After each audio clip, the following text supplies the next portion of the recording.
Królowa Elżbieta II jest jedną z najdłużej panujących monarchiń w historii. Objęła tron w 1952 roku. Spotkała się z tyloma światowymi przywódcami, co żadna inna głowa państwa. Była świadkiem rewolucyjnych zmian, tak w kraju, jak i na świecie. Dbała o to, by monarchia nadążała za zmieniającym się społeczeństwem.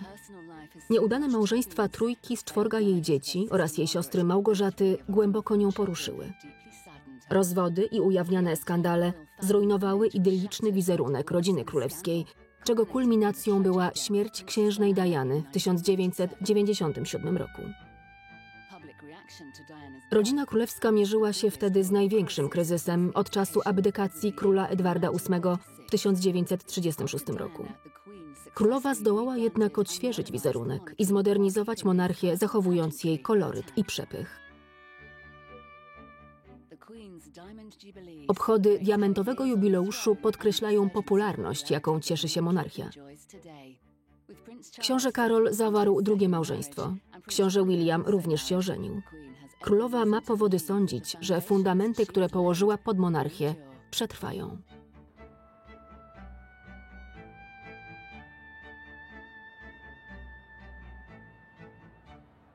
Królowa Elżbieta II. Życie w służbie.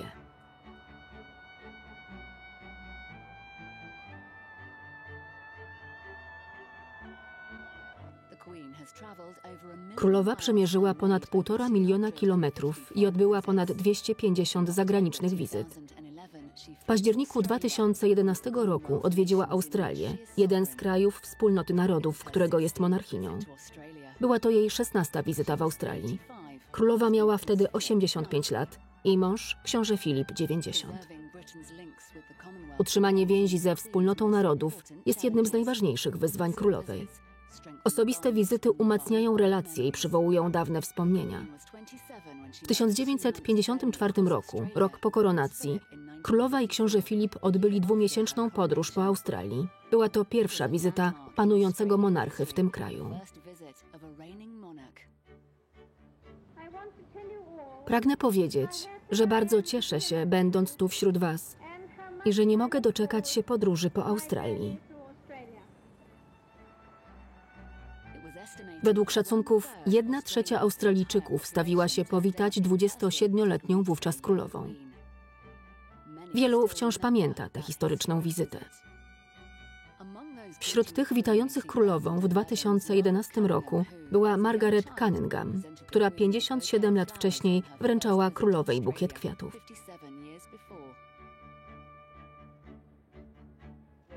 W jej oczach wciąż widać to samo ciepło. Niektórych zastanawia, czy 86-letnia królowa wytrzyma tak długą podróż, czy też zadanie utrzymania więzi z Australią i innymi krajami Wspólnoty Narodów spadnie na innych członków rodziny królewskiej. W 2006 roku z okazji 80. urodzin królowej w katedrze Świętego Pawła odprawiono nabożeństwo dziękczynne. W imieniu całego narodu przemawiał arcybiskup Canterbury Rowan Williams. Rocznice urodzin żywo przypominają nam o naszym wspólnym człowieczeństwie i powołaniu do wspólnej podróży przez czas. Zatem dziś, Wasza Królewska Mość, dziękujemy za dary życia i doświadczenia. Po mszy tłum miał okazję wyrazić swoją sympatię. Śmierć księżnej Diany zaledwie kilka lat wcześniej spowodowała niebywałą reakcję opinii publicznej. Królowej jednak udało się odbudować popularność monarchii. Książę Karol tak oddał hołd swojej matce. Jestem niezmiernie dumny, że mogę jej publicznie pogratulować i podziękować w imieniu nas wszystkich za jej poświęcenie i wspaniałą wartość, którą wniosła do służby.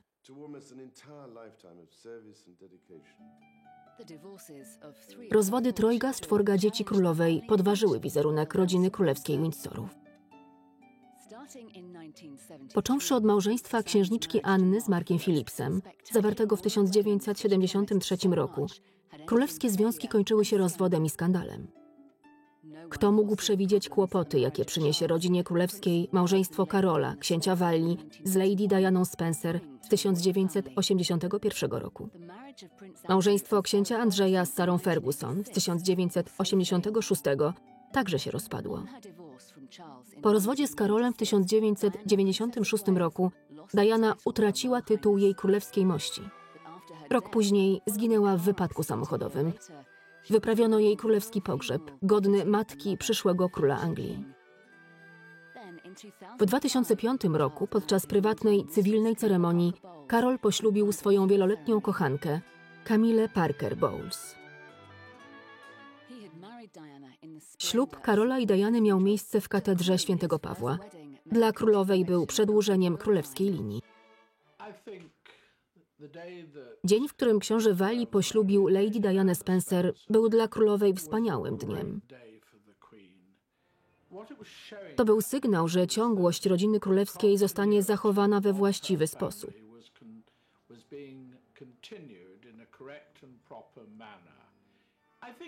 Istniała obawa o Dianę, która była dość młoda.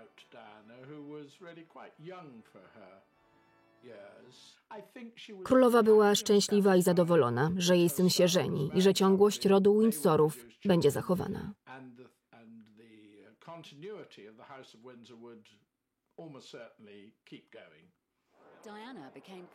Niedługo po ślubie Diana zaszła w ciążę. Początkowo jej problemy zdrowotne ukrywano przed opinią publiczną. Kilka dni po widocznej tu scenie Diana rzuciła się ze schodów królewskiej rezydencji Sandringham w hrabstwie Norfolk. Królowa musiała wiedzieć o problemach od początku. Zręcznie ukrywała przed opinią publiczną fakt, że Diana z wielkimi trudnościami przystosowuje się do roli żony.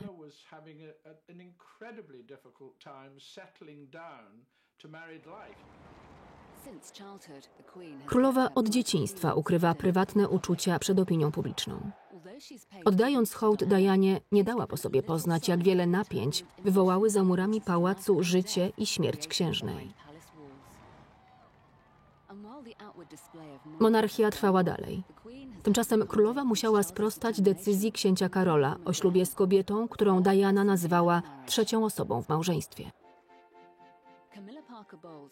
Nim opinia publiczna się o niej dowiedziała, Camilla Parker Bowles przez kilka lat była kochanką Karola. Po śmierci Diany Karol nie ukrywał już romansu z rozwódką. Walka o uzyskanie społecznej akceptacji zaczęła się od pojawienia się pary przed londyńskim hotelem Ritz w 1999 roku. Prasa uważnie śledziła każdy następny PR-owski ruch dwojga. Za sprawą serii wydarzeń dla organizacji charytatywnej Karola, Camilla stała się osobą publiczną. Jednak zgodnie z prawem, na ślub zgodę musiała wyrazić królowa. Książę Karol jest zapewne jedynym w dzisiejszych czasach 56-letnim mężczyzną, który musiał prosić o zgodę na ślub swoją matkę.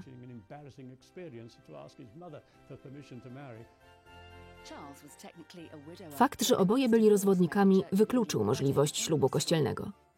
9 kwietnia 2005 roku w ratuszu w Windsorze para wzięła ślub cywilny. William i Harry byli jednymi z nielicznych gości na ceremonii. Królowej nie było. Arcybiskup Canterbury, Rowan Williams, i prywatny sekretarz królowej Sir Robin Janvrin odradzali jej uczestnictwa w ceremonii ślubu cywilnego. Królowa jest przecież głową Kościoła Anglikańskiego.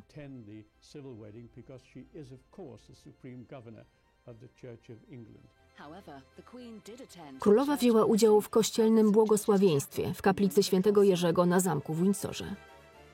Wbrew oczekiwaniom Camilla została członkinią rodziny królewskiej. Królowa niepokoiła się, jaki wpływ będzie to miało na monarchię. Obawiała się, że poddani nie zaakceptują Camilli. Była w końcu kochanką Karola, gdy ten był rzekomo zakochany w Dianie.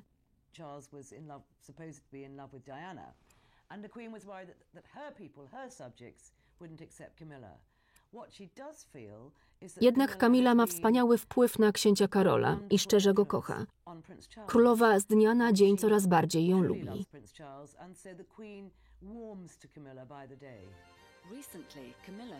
Camilla ciężko pracowała nad zdobyciem powszechnej akceptacji. Udało się to w dużej mierze dzięki wsparciu królowej. Jej królewska wysokość, księżna Cornwalli, unika używania tytułu księżnej Walii, który jednoznacznie kojarzy się z Dianą. Gdy Karol obejmie tron Anglii, Kamila ma otrzymać tytuł księżnej małżonki. Kamila zdobywa przychylność ludzi w sposób, który wcześniej wydawał się niemożliwy. Królowa doszła do wniosku, że monarchia jest w bezpieczniejszych rękach, niż można było przypuszczać. Jednak wciąż istnieje wobec Kamili silna opozycja, dlatego raczej nie zostanie królową.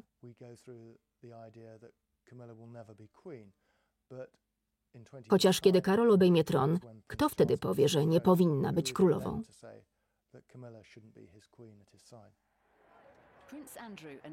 Książę Andrzej w 1986 roku poślubił Sarę Ferguson i został księciem Yorku. Również i z tym małżeństwem wiązano duże nadzieje, ale podobnie jak Diana, nowa księżna Yorku rozczarowała królową. Doświadczenia Diany i Sary Ferguson są diametralnie różne od tych królowej. Elżbieta wychowywała się w pałacu Buckingham i w zamku w Windsorze. Od małego przygotowywano ją do roli królowej. Nie rozumiała problemów, z jakimi borykają się Diana i Sara Ferguson. Nie rozumiała szczególnie księżnej Yorku. Obie są żonami oficerów marynarki wojennej, a królowa mile wspomina pierwsze lata małżeństwa. Nie potrafiła zrozumieć, że księżna Yorku może mieć inny stosunek do zajęcia męża.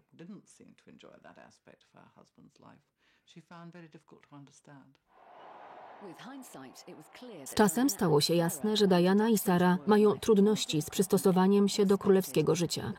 Królowa jednak starała się im pomóc.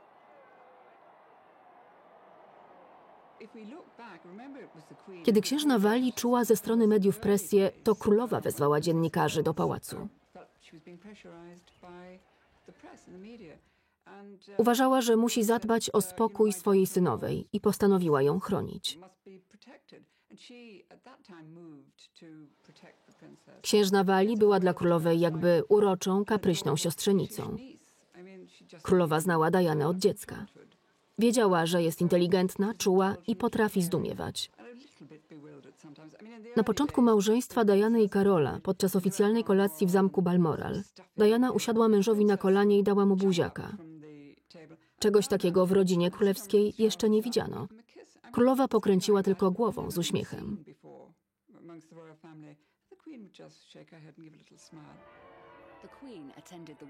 Królowa była na ślubie syna księżniczki Małgorzaty, wicehrabiego Linley, z Sereną Stanhope w 1993 roku. David Linley, jak i jego siostra Lady Sarah Armstrong-Jones byli w bliskich kontaktach z królową. W 1960 roku księżniczka Małgorzata wyszła za mąż za lorda Snowdona. W 1978 roku para rozwiodła się. Dziećmi ze związku zaopiekowała się królowa. Królowa uwielbia dzieci księżniczki Małgorzaty, zwłaszcza Lady Sarę, która jest jej ulubioną siostrzenicą. Jest także bardzo dumna z lorda Linleya. We wczesnym dzieciństwie dzieci księżniczki Małgorzaty myślały, że królowa jest ich matką, bo ta często zabierała je ze sobą do Balmoral, kiedy księżniczka Małgorzata i lord Snowdon wyjeżdżali na wakacje. Królowa zapewniała im stabilność i bardzo je kochała.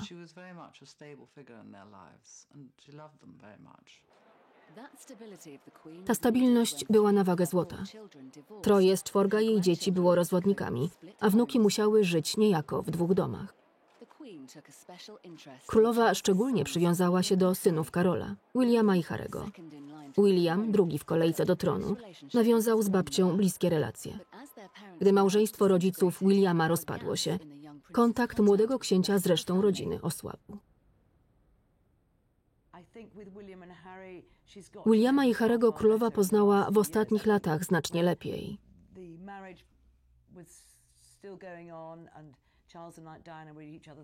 Pod koniec związku Karola z Dianą królowa prawie nie widywała wnuków, ale w ciągu ostatnich 10 lat patrzyła, jak dorastają. Chociaż teraz widuje ich rzadziej, jest z nich bardzo dumna, zwłaszcza z księcia Williama. W 1992 roku po serii szokujących skandali książęta Yorku, jak i Walli rozstali się. W tym samym roku księżniczka Anna rozwiodła się i ponownie wyszła za mąż. Rozwody wydarzyły się jeden po drugim. Królowa pożaliła się bliskiemu przyjacielowi, co źle zrobiliśmy. Niezwykle ciężko jest być królową i matką jednocześnie. Każda kobieta na kierowniczym stanowisku coś o tym wie. Scheda po królu Jerzym V i królowej Marii też ma tu coś do rzeczy. Ta powściągliwość w wyrażaniu emocji, zamiatanie problemów pod dywan, brak komunikacji.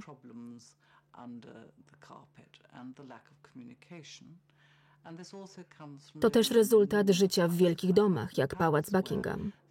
Żyje się tam osobno, każdy ma własny apartament i własną służbę. Rodzina rzadko kiedy spotyka się posiedzieć przed telewizorem. To inne życie. 20 listopada 1992 roku wybuchł pożar w zamku w Windsorze, dokładnie w 45. rocznicę ślubu królowej.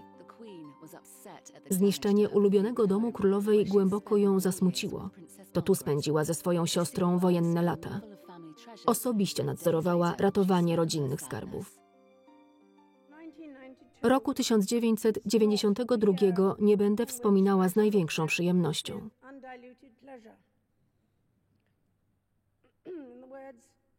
Mówiąc słowami jednego z bardziej życzliwych mi korespondentów, rok ten okazał się być annus horribilis. Podejrzewam, że nie tylko ja tak uważam.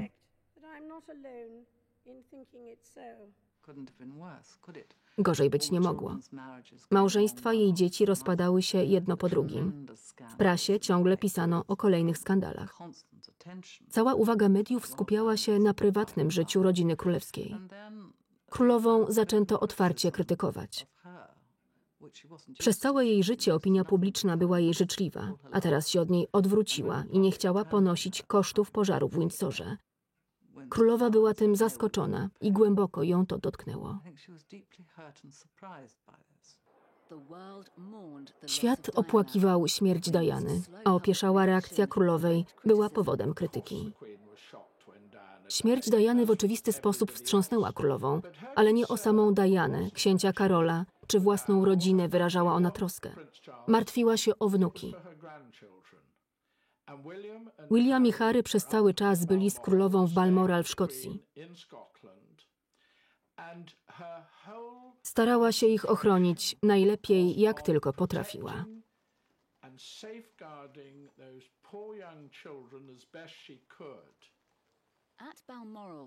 W Balmoral królowa dowiadywała się o rosnącym w kraju napięciu. Uwagę przykuł brak flagi na maszcie pałacu Buckingham. To nigdy wcześniej się nie zdarzyło. Natychmiast wydano rozkaz wywieszenia flagi do połowy masztu. Królowa była zdezorientowana, o mały włos, a popełniłaby poważny błąd. Prawdopodobnie dlatego, że zbytnio skupiła się na wnukach. W pochodzie za trumną Diany Williamowi i Haremu towarzyszył ich dziadek. To książę William poprosił dziadka, by szedł z nimi w kondukcie pogrzebowym. Książę Filip życzyłby sobie mieć takiego syna. Jest bardzo dumny z wnuków. Książę Harry imponuje mu swoją zaciętością. Na swój sposób jest im bardzo oddany.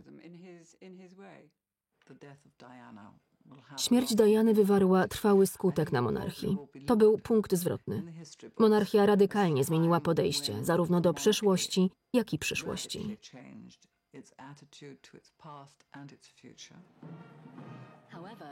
Monarchia musi trwać dalej. Przyjmowanie światowych przywódców jest jednym z najważniejszych obowiązków królowej. To element budowania mostów i cementowania międzynarodowych przyjaźni. W 1991 roku gościem bankietu na zamku w Windsorze był prezydent Polski Lech Wałęsa. Stół zastawiono najlepszą chińską porcelaną, srebrem i kryształami. 300 osób z obsługi serwowało gościom przepiórcze jaja, turbota, cielęcinę i brzoskwinie. Dla wielu osób było to jedyne w swoim rodzaju doświadczenie. Dla królowej 65. państwowy bankiet. Wnoszę toast za państwa Wałęsów oraz za pomyślność i szczęście narodu polskiego. Międzynarodowa dyplomacja oznacza częste zagraniczne wizyty. Królowa Anglii jest jedną z najczęściej podróżujących monarchiń w historii. Jej wiarygodność, profesjonalizm i zrozumienie spraw zagranicznych nie podlegają żadnym wątpliwościom. Było to widać podczas wizyty w Niemczech w 1992 roku. To była pierwsza wizyta królowej w tym kraju od czasu upadku komunizmu i zjednoczenia Niemiec. Przyjechała wesprzeć nowo zjednoczoną republikę i wzmocnić więzi między oboma krajami, przerwane przez 2 wojny światowe. Jej przemówienie pozwoliło odsunąć na bok dawną wrogość.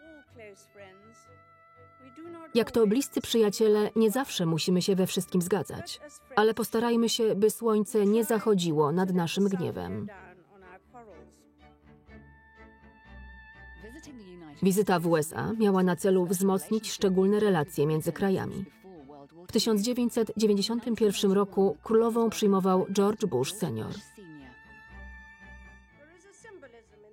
Tego typu wizyty mają swego rodzaju symbolikę wymykającą się analizie, pomagają jednak dotrzeć do ludzkich serc. Królowa jest głową państwa w Australii i 15 z 54 krajów wspólnoty narodów. W 1992 roku królowa po raz kolejny odwiedziła Australię. W kraju panowały wówczas silne nastroje republikańskie, jednak popularność królowej potwierdza tylko jej pozycję jako monarchini. Podczas podróży królowa odsłoniła przedstawiający ją portret. Ten ukazuje powściągliwy charakter kobiety kryjącej się za koroną. Królowa jest z natury osobą beznamiętną. Nie przeżywa wielkich wzlotów i upadków. Przyjmuje życie takim, jakim jest. Potrafi przyglądać się sprawom z boku, unika emocjonalnych i moralnych konfrontacji.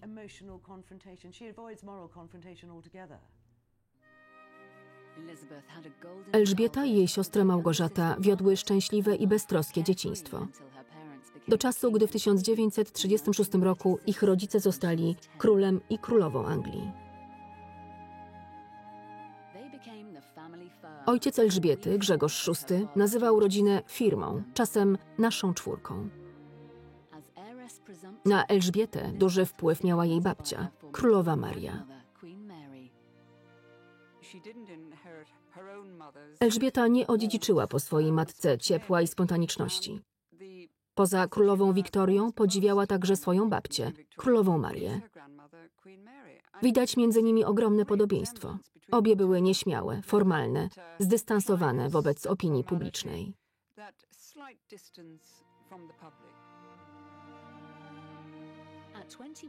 Mając 21 lat, Elżbieta, mimo zastrzeżeń jej ojca, zaręczyła się z księciem Filipem z Grecji.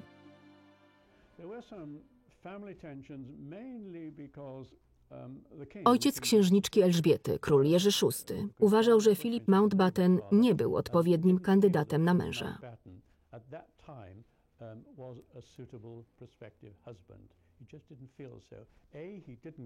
Grecka rodzina królewska nie była szczególnie wysoko ceniona w Europie. Filip nie miał znaczącego tytułu, majątku ani posiadłości. Jerzy VI uważał też, że Elżbieta jest za młoda, że powinna poczekać jeszcze 4-5 lat. Ona natomiast pokazała charakter i przekonała do swojego zdania matkę. Królowa matka wpłynęła z kolei na męża i ten zgodził się na zaręczyny. W 1947 roku, podczas podróży po RPA, Elżbieta wygłosiła z okazji 21 urodzin mowę. Pragnę zapewnić wszemi wobec, że całe moje życie, długie bądź krótkie, poświęcę służbie wam i naszej wspaniałej królewskiej rodzinie, której wszyscy jesteśmy członkami. Ale nie podołam tej misji sama. Musicie do mnie dołączyć, do czego was zachęcam. Wiem, że wasze wsparcie będzie niezawodne. Niech Bóg pomoże mi spełnić obietnicę i niech błogosławi każdemu, kto zechce mieć w tym swój udział.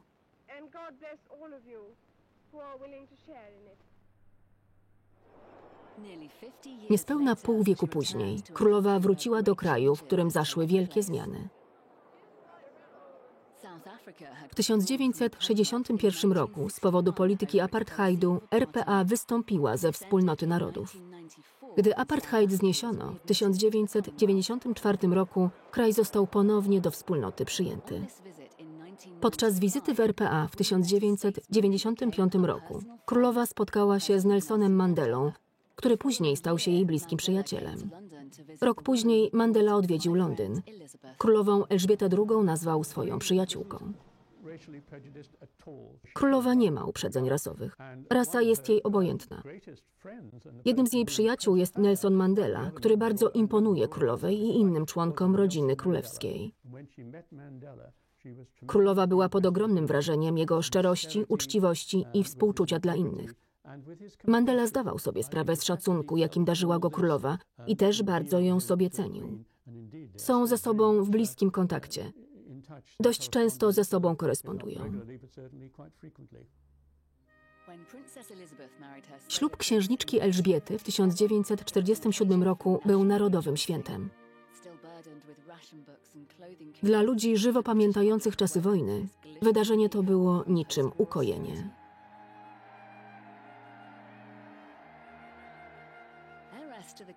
Następczyni tronu Elżbieta była ulubienicą narodu. Jej ślub powiewem romantyzmu i zapowiedzią lepszych czasów.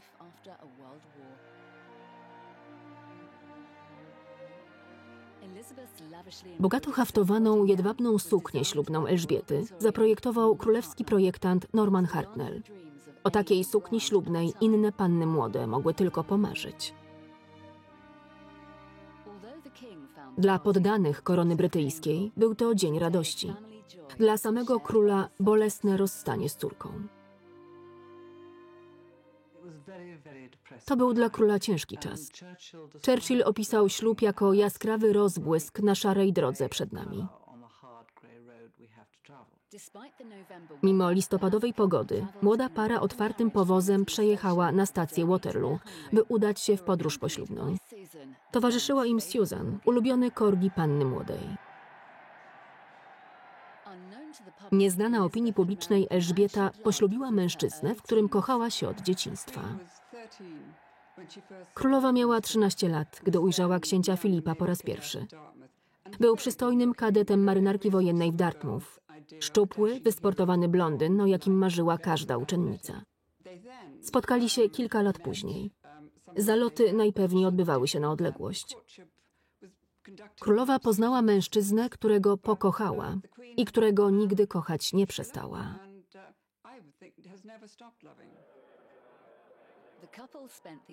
Pierwsze dni małżeństwa para spędziła na Malcie, gdzie Filip stacjonował w bazie marynarki wojennej. Dla księżniczki Elżbiety pobyt ten był jakby ucieczką z klatki. Wychowywała się w czasach wojny na zamku w Windsorze odizolowana od innych. Na Malcie mogła chodzić na potańcówki, przyjęcia, na plażę. Wiodła zupełnie normalne życie żony marynarza. To był najpewniej najszczęśliwszy czas w jej życiu. Narodziny Karola rok po ślubie były kolejnym powodem do szczęścia i zapewniły dynastii Windsorów potomka. Listy pisane przez Elżbietę świadczą o matczynym cieple i ojcowskiej dumie. Mały Karol był dla młodych rodziców powodem wielkiej radości. W 1950 roku urodziła się Anna. Niedługo potem Elżbieta wyjechała zastąpić chorego ojca. Jechała z państwową wizytą do Australii i Nowej Zelandii. Po drodze zatrzymała się prywatnie w Kenii. Tam dowiedziała się o śmierci ojca. Koronacja Elżbiety II miała miejsce 2 czerwca 1953 roku. 4-letni Karol i 2-letnia Anna patrzyli przez okno, jak ich rodzice opuszczają pałac w złotej karocy. Później dołączyli do rodziców i razem z nimi wiwatowali do tłumu z pałacowego balkonu. W tym historycznym dniu świat wszedł w nową erę elżbietańską. Ludzie byli pełni radości. Cieszyli się, że Anglia będzie miała młodą królową. Ponadto w dniu koronacji przyszła wiadomość, że Hilary i Tenzing zdobyli Mount Everest. To jeszcze bardziej podbudowało morale narodu. Z powodu obowiązków jako królowej matki długo przy dzieciach nie było. Karol bardzo zbliżył się do babci. Protokół otaczający królową zdawał się go dezorientować. Czasem on i Anna dołączali do rodziców podczas zagranicznych podróży, takich jak ta na Gibraltar w 1954 roku, kiedy to nie widzieli matki od pół roku. Karol i Anna urodzili się zanim Elżbieta wstąpiła na tron. Miała wtedy więcej czasu i więcej prywatności. Po koronacji to się zmieniło. Miała dużo pracy i nauki. Musiała odwiedzać kraje wspólnoty. Przed upowszechnieniem się samolotów odrzutowych tego typu podróże zajmowały wiele miesięcy.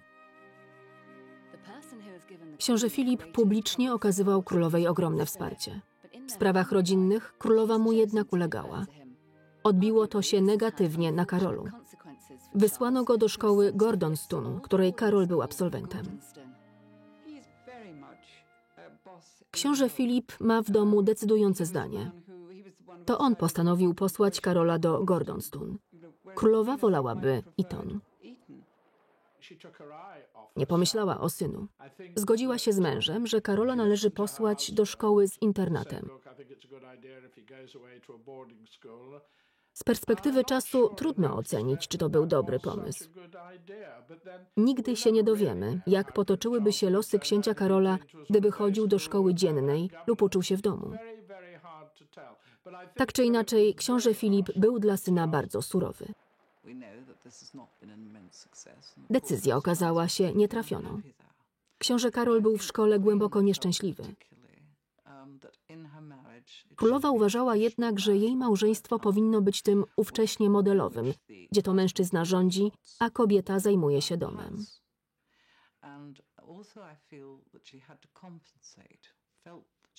Myślę też, że chciała zrekompensować fakt, że to ona jest w istocie szefem, a książę Edynburga jest na drugim miejscu.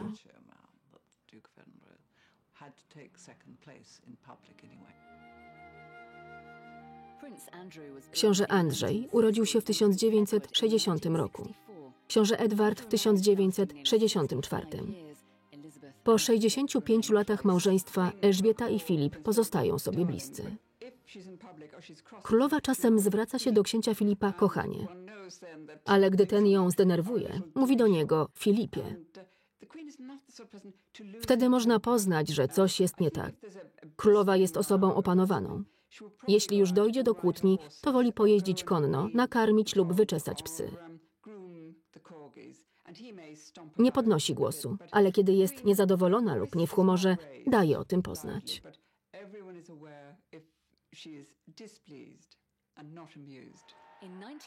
W 1977 roku królowa obchodziła srebrny jubileusz panowania. Do katedry świętego Pawła zajechała 200-letnią złotą karocą. Tą samą, w której w 1935 roku swój srebrny jubileusz świętowali dziadkowie Elżbiety, król Jerzy V i królowa Maria. Na trasie przejazdu królowej ustawił się tłum ludzi. Elżbieta II nie spodziewała się tak ciepłej reakcji. Zdumiona wiwatami przed katedrą świętego Pawła, królowa podeszła do poddanych i przespacerowała się wzdłuż tłumu, pierwszy raz w jej panowaniu. Królowa pochodzi z epoki, w której nie robiło się takich rzeczy. Mówi, że po całym dniu spotkań z ludźmi od uśmiechania boli ją twarz. Jak sama przyznała, boleje nad tym, że nie ma uśmiechniętego wyrazu twarzy. Podczas obchodów srebrnego jubileuszu była natomiast szczerze wzruszona i zaskoczona pozytywną reakcją ludzi. Myślę, że nieśmiałość odziedziczyła po królowej Marii. Jest opiekuńcza i uczuciowa, ale ciężko jej to wyrazić.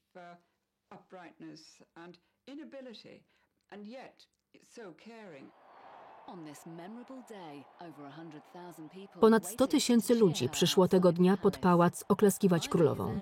5 lat wcześniej królowa i książę Filip obchodzili srebrne wesele. Ogrywając użycie pluralis majestatis, królowa przemyciła w swoim przemówieniu żart. My, i mam na myśli nas oboje,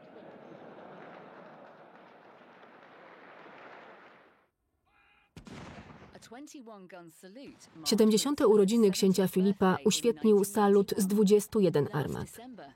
W grudniu 2011 roku książę przeszedł zabieg wszczepienia stentu wieńcowego. 5 lat starszy od królowej, książę Filip jest pełen energii i entuzjazmu. Bynajmniej nie pełni roli tylko reprezentacyjnej. W Balmoral w Szkocji para królewska odpoczywa wraz z rodziną i ulubionymi zwierzętami. To wnuczka Susan, suczki, którą królowa zabrała ze sobą w podróż poślubną. Korgi to rasa kojarzona z królową. Wśród swoich psów królowa wydaje się być najszczęśliwsza. W pałacu sama podaje psom jedzenie. Kroi przekąski, przygotowuje ciasteczka i podaje wszystko na małej srebrnej tacy. Niektóre z psów lubią podgryzać gościom kostki. Myślę, że królową to bawi. Po obiedzie na zamku w Windsorze królowa lubi rozsypywać pod stołem psie ciasteczka. Część z nich odkłada na tacę. Któregoś razu pewien spięty biskup, który siedział obok królowej, omyłkowo zjadł kilka psich ciasteczek. Gdy w wieku 60 lat książę Filip musiał zrezygnować z wymagającej fizycznie gry w polo, zainteresował się powożeniem. Dla tak doświadczonego jeźdźca był to sposób na kontynuację występów w zawodach jeździeckich. Nawet po operacji serca książę Filip lubił spędzać w ten sposób czas na świeżym powietrzu. Tak jak on okazuje wsparcie królowej w jej oficjalnej roli, tak i królowa wspiera męża w jego nietuzinkowym hobby. Zawsze znajduje czas, by obejrzeć go na zawodach. Hałaśliwi, natrętni gapie mogą spłoszyć konie, co byłoby niebezpieczne dla woźniców. Królowa czasem daje wyraz emocjom i odgania natrętnych reporterów. Nikt nie śmie sprzeciwiać się królowej. Sama jest znakomitą jeźdźczynią. Często jeździ konno po terenie zamku w Windsorze. Czasem w towarzystwie najmłodszego syna, księcia Edwarda, hrabiego Wessexu. Jest szczęśliwie żonaty i ma 2 dzieci.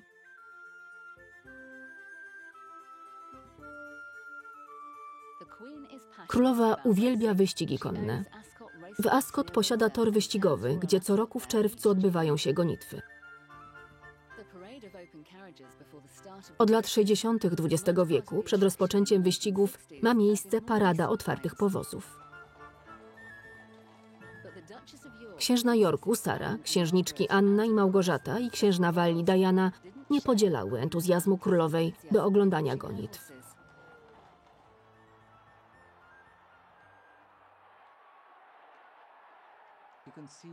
Podczas wyścigów widać, że królową ogarnia dziecięca radość. Jej twarz promienieje jak przy żadnej innej publicznej okazji.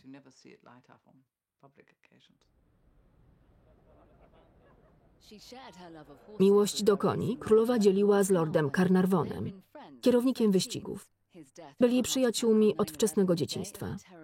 Jego śmierć w dniu ataku na World Trade Center była dla królowej bolesnym ciosem.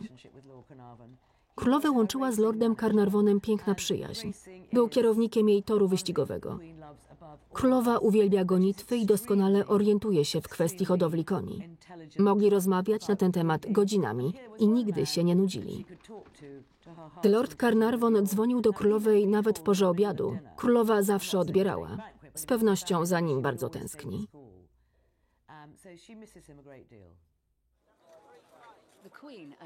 Konie królowej warte są kilka milionów funtów. Kiedy w 1982 roku królową odwiedził prezydent Reagan, dawny hollywoodzki aktor i właściciel rancha w Kalifornii, królowa chętnie pokazała mu kilka koni. Zapozowali też razem fotoreporterom.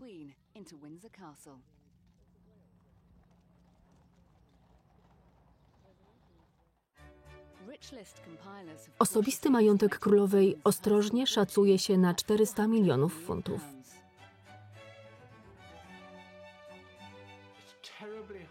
Trudno właściwie ustalić, jak bardzo królowa jest bogata, bo trudno oszacować wszystkie przedmioty, nad którymi królowa sprawuje dożywotnią pieczę.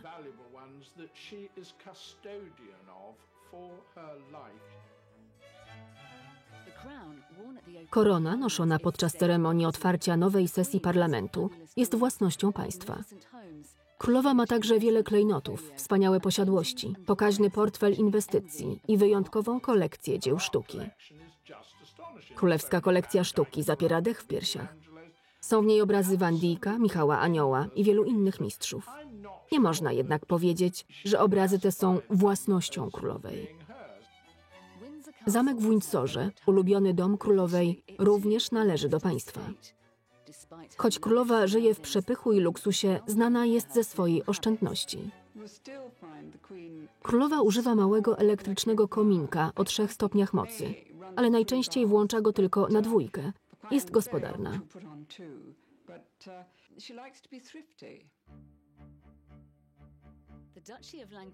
Księstwo Lancaster o wielkości ponad 200 km² jest dawną domeną monarchów brytyjskich i angielskich.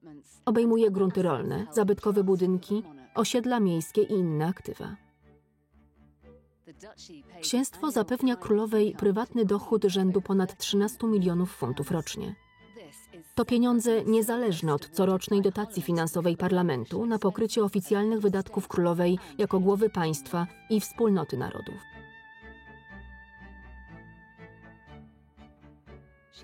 Królowa regularnie odwiedza księstwo. W ten sposób utrzymuje kontakt z wieloma dzierżawcami. Jak zawsze, ubiór królowej odzwierciedla jej pozycję, nie bogactwo.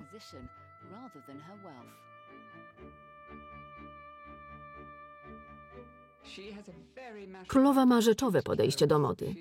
Powtarza, że nie jest gwiazdą filmową, a jej ubiór powinien być adekwatny do wykonywanej przez nią pracy. Potrafi skrytykować zbyt wymyślne kreacje projektantów. Rękawy nie powinny być za długie, tak żeby można było wygodnie machać. Kapelusze nie mogą zakrywać twarzy, bo ludzie muszą ją widzieć.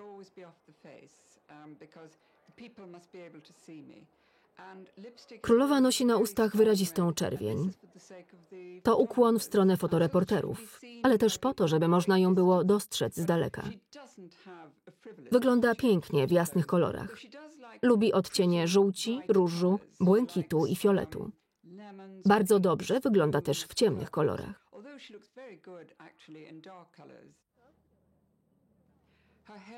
W każdej pogodzie ma nienaganną fryzurę. Kiedyś zapytałam jej fryzjera, jaki jest tego sekret. Odpowiedział, że to kwestia brutalnej siły i lakieru do włosów. Królowa przyjmuje wizyty wielu światowych przywódców. W 1997 roku Nelsona Mandelę, w 1982 papieża Jana Pawła II i Ronalda i Nancy Reaganów. W 1991 roku gościem był prezydent George Bush senior wraz z żoną Barbarą. W 1995 Bill i Hillary Clintonowie. Za obywateli wspólnoty narodów i poddanych królowej uważa się ponad 2 miliardy ludzi z 54 krajów na 6 kontynentach. 1/3 zagranicznych wizyt królowej miała miejsce do krajów wspólnoty. Wizyty tego typu promują współpracę i zacieśniają więzy handlowe między krajami członkowskimi. Królowa poznała wielu premierów państw wspólnoty. Każdy był dla niej równie ważny, co 12 premierów brytyjskich, od Winstona Churchilla po Davida Camerona. Wielu uważa wspólnotę narodów za mało istotny relikt przeszłości. Królowa uważa inaczej. Rolę monarchy Australii, Nowej Zelandii, Kanady i pozostałych 16 dominiów brytyjskich królowa Elżbieta II uważa za równie ważną, co rolę monarchy Wielkiej Brytanii, Irlandii Północnej i Walii.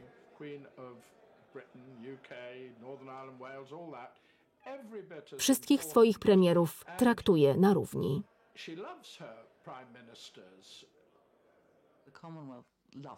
Wszyscy we wspólnocie narodów uwielbiają królową.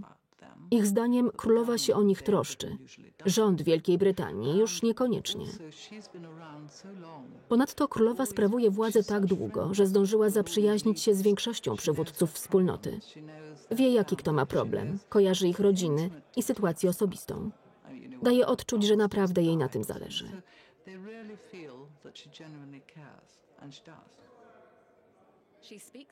Królowa osobiście rozmawia z każdym szefem rządu ze wspólnoty. Choć królewskie wyjazdy są zaplanowane do najdrobniejszego szczegółu, czasem zdarzają się wpadki. Podczas wizyty królowej w Białym Domu w 1991 roku podium, przy którym wygłaszała przemowę, przewidziano dla wyższej osoby. Jakiś gamoń ustawił podium, przy którym przemawiała królowa, zbyt wysoko. Kamery z kolei były zbyt nisko. Twarzy królowej nie było dobrze widać, za to kapelusz doskonale. Co po niektórzy mówili o gadającym kapeluszu. Królowa również się z tego śmiała. Ma naprawdę świetne poczucie humoru. Przyjaciele królowej mówią, że ma wspaniałe poczucie humoru. Jest pełna autoironii i lubi dowcipy. Potrafi się śmiać aż do łez. O królowej krąży anegdota z jej pobytu w hrabstwie Norfolk. Była ubrana zwyczajnie z chustą na głowie, jak to podczas jej pobytów na wsi. W sklepie pewna kobieta zwróciła się do niej: „Wygląda pani okropnie, jak królowa”. „Cóż, to pocieszające”, odparła królowa.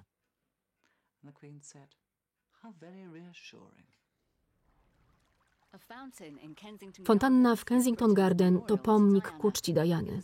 Uroczyste otwarcie miało miejsce w 2004 roku. Diana wywarła na nasze życie znaczący wpływ. Bywały też i trudne chwile, lecz wraz z upływem lat wspomnienia łagodnieją. Pamiętam przede wszystkim radość, którą przekazywała moim wnukom. William wiele się od królowej nauczył. Kiedy William rozpoczął naukę w Eton, każde niedzielne popołudnie spędzał na herbacie u babci na zamku w Windsorze. Królowa dawała mu lekcje z konstytucji. Nie wiem, czy to wymarzony sposób spędzania wolnego czasu dla nastoletniego chłopca, ale William z całą pewnością uwielbia swoją babcię. Na początku diamentowego jubileuszu panowania królowa złożyła oficjalną wizytę w sklepie Fortnum & Mason. Nazwano ją wizytą trzech królowych, Elżbiety II oraz przyszłych królowych Kamili i Kate. Żonę księcia Williama, księżną Cambridge Kate, łączy z królową silna więź.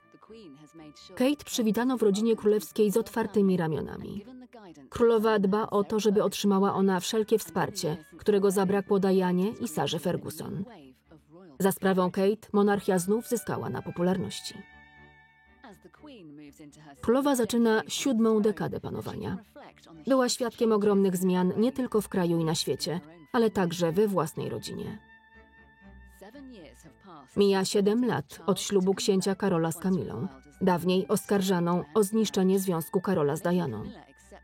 Uzyskanie społecznej akceptacji Kamili jako przyszłej królowej małżonki okazało się jednym z największych wyzwań korony. W jesieni życia królowa musiała zmienić wizerunek monarchii i ustabilizować ją po tragicznej śmierci Diany.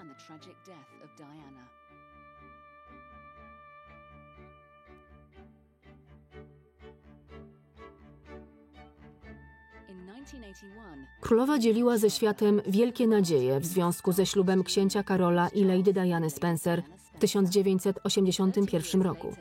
30 lat później, patrząc na ślub księcia Williama z Kate Middleton, może być pewna, że przyszłość monarchii jest wreszcie bezpieczna.